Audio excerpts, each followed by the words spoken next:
이 가격 자체가 워낙에 현재 세게 형성이 돼 있기 때문에 아무리 적게 투자하더라도 최소 2억 후반대에서 3억대, 그리고 신축급으로 간다고 했을 때는 4억대에서 5억대 가량의 투자 금액이 필요로 한다. 그러면 저라면 반포일동 투자 안 합니다.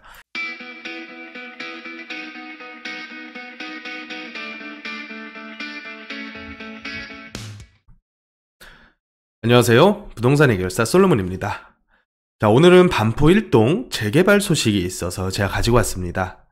자, 제가 여러 차례 제 영상에서도 다뤄들었었던 지역인데, 지역 입지가 너무 훌륭하다 보니까 그 지역에 팬이 있을 정도입니다. 근데 해당 지역은 2022년 초부터 모아타운을 상당히 일찍 출발을 했는데, 문제가 이제 단독 다가구 근생 통건물 가지시고 계시는 분들이 너무나 그 토지를 많이 보유를 하다 보니까 주민 간의 갈등이 격화되고, 또 그렇다 보니까 서초구청에서 후보지 공모 시에 해당 지역을 아예 제외를 해버리는 그런 안타까운 사연이 있었던 그런 지역이죠. 한번 추진체가 결정된 사업지들은 진행을 하다가 한번 엎어지더라도 그 지역이 좋은 입지의 지역이라면 다시 한번 사업지의 종류를 바꿔서 진행하는 경우가 많다, 이런 말씀을 제가 드렸었죠. 그래서 반포일동 역시 이번에는 도정법상의 재개발로 그 방향을 틀어서 한번 시도를 해보고자 하는 움직임을 보이고 있습니다. 자, 이번에 발표된 사업구역지는 기존 모아타운 예정지와는 차이가 크죠. 아무래도 너무나 거셌던 반대 움직임 때문에 반대가 많았었던 지역을 일부 제외하고, 또 모아타운이 아닌 재개발로 진행했을 때는 노후도의 기준 자체가 상당히 높아지는 측면이 있기 때문에 노후도 부분을 신경 써서 사업구역지를 설정하지 않았나, 이런 생각이 듭니다.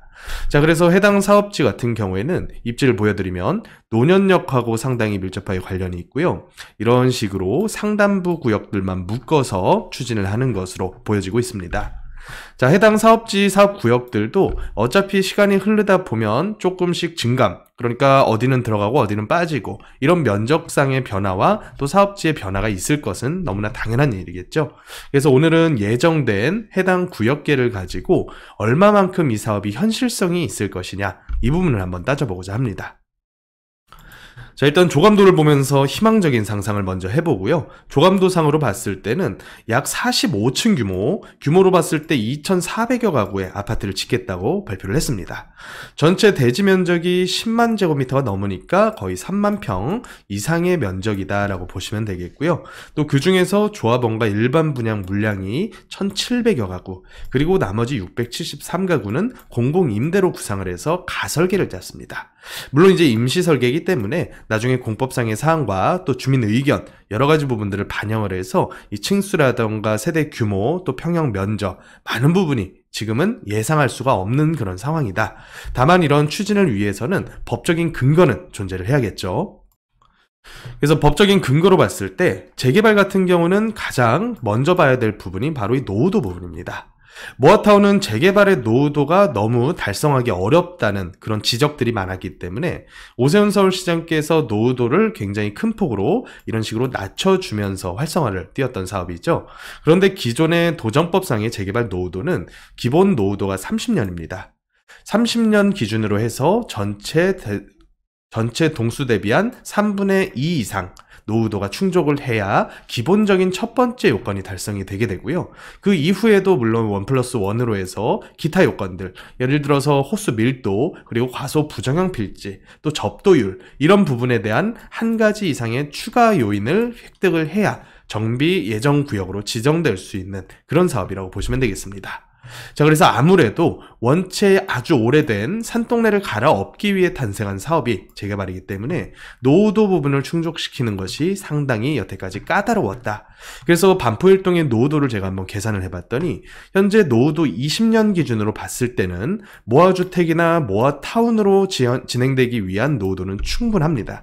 오히려 차고 넘치죠. 하지만 문제는 30년 이상을 그 기준으로 봤을 때 노후도가 확 떨어져 버리죠. 이 노후도 같은 경우는 연차가 25년 왔다 갔다 하는 연차가 상당히 많아서 갑자기 이렇게 거의 절반 이하로 떨어져 버린 건데, 제가 25년도 별도로 한번 계산을 해보니까 63.1%라는, 그러니까 3분의 2 법정 요건에 거의 근접하는 노후도가 계산이 됩니다. 자, 그렇게 봤을 때 현재 상황에서는 법적인 노후도를 충족하지 못하더라도 이게 한 5년 정도만 세월이 얌전하게 흐르게 되면 자연스럽게 노후도는 문제없게 충족을 할 것으로 보인다. 자, 그래서 평균 경과 연수도 한번 계산을 해보니까 한 25년 정도로 계산되는 걸로 봐서는 5년의 세월이 흐르게 되면 노후도는 기본적으로 충족할 가능성이 커 보인다. 이렇게 보시면 되겠습니다. 자, 다음으로 문제가 항상 많았던 것이 동의 부분입니다. 동의.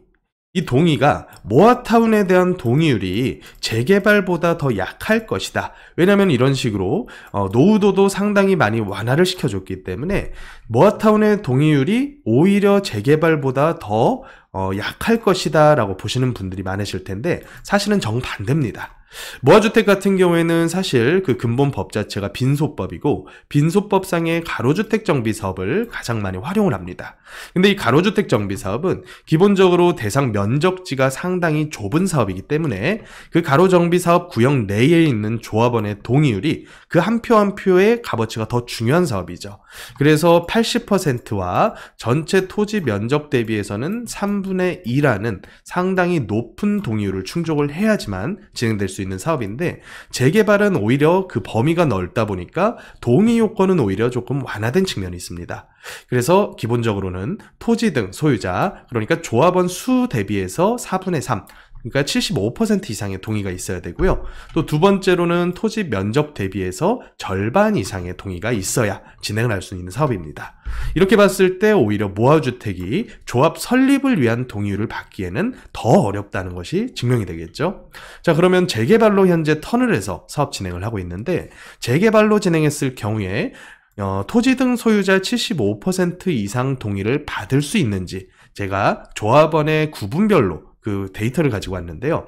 일단 단독 조합원 분들이 보통 반대파이고 지분조합원 분들께서 대부분 찬성파라는 것은 제가 여러 차례 설명을 드려서 아마 잘 알고 계실 겁니다.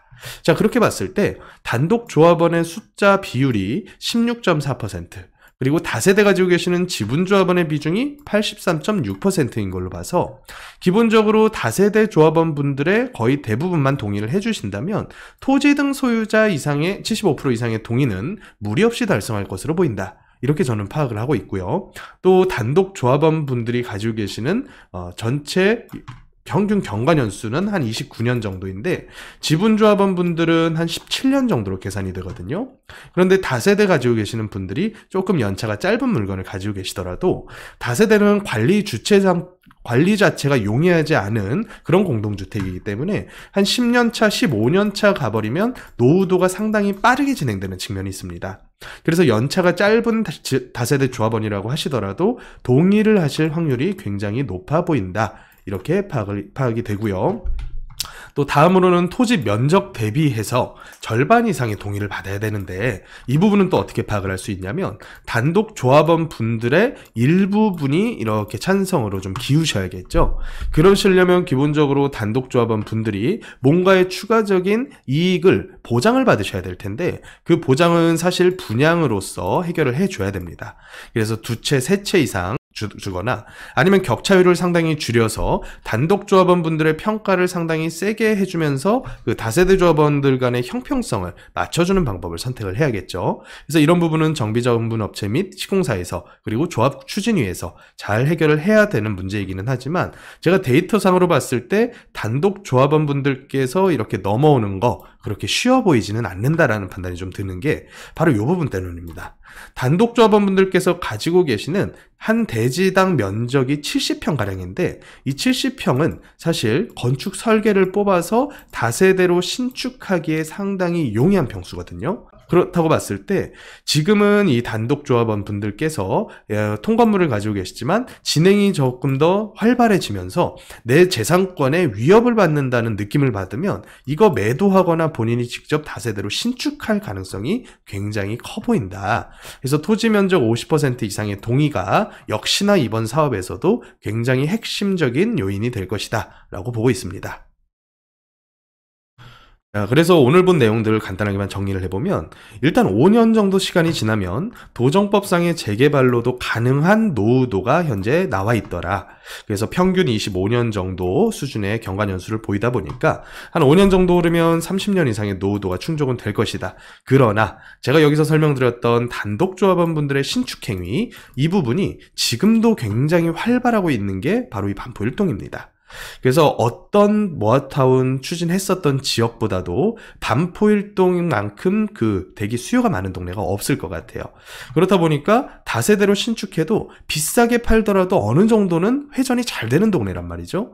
그러면 지금도 이런 상황인데 이게 만약에 재개발로서 간다라는 소문이 돌면 사실 단독에서 다세대로 신축으로 다시 쪼개기 하시는 분들 무지하게 많아질 것 같다. 그렇게 됐을 때 단순히 조합원만 는다라고 하는 단점이 있다면 문제는 없겠지만 가장 큰 문제가 노후도가 깨진다는 거죠. 노후도가 점점 짧아지다 보면 아주 노후도가 심하게 찬 그런 지역이 아니기 때문에 법적인 기준 노후도를 충족하지 못하게 될 그런 가능성이 굉장히 커진다는 거죠.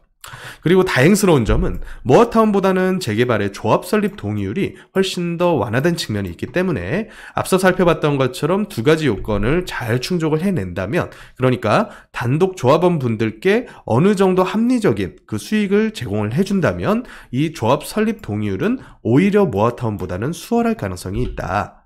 그래서 결론은 모아타운 추진 이후에 아직 지분가는 전혀 빠지지가 않았습니다. 평당 1억에서 비싸면 1억 5천까지도 현재 지분 조합원들 그 다세대 가격들이 호가를 하기 때문에 신규 투자자 입장에서 굉장히 매력 있는 동네임에도 불구하고 가격이 매력 없어서 투자 안 하시는 분들 상당히 많으실 거다. 그리고 두 번째, 전세가가 상당히 잘 받쳐주는 동네인 것은 사실입니다.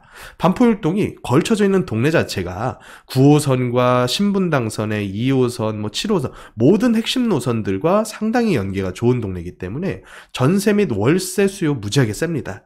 다만 이 가격 자체가 워낙에 현재 세게 형성이 돼 있기 때문에 아무리 적게 투자하더라도 최소 2억 후반대에서 3억대, 그리고 신축급으로 간다고 했을 때는 4억대에서 5억대 가량의 투자 금액이 필요로 한다. 그러면 저라면 반포 1동 투자 안 합니다. 이 금액은 10년이 걸릴지 20년이 걸릴지 모르는 세월에 묻어두기에는 너무 센 금액이다라고 저는 생각을 합니다.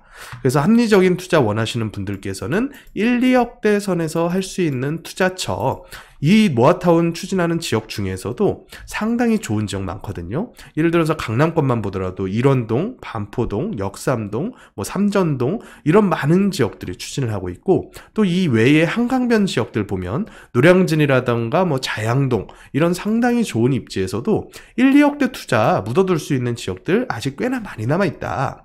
그렇다면 이런 지역들에다가 어떤 전략으로 투자를 해야 될 것이냐, 제가 이 부분을 9월 9일 토요일에 있는 세미나에서 공개를 해드리고자 합니다.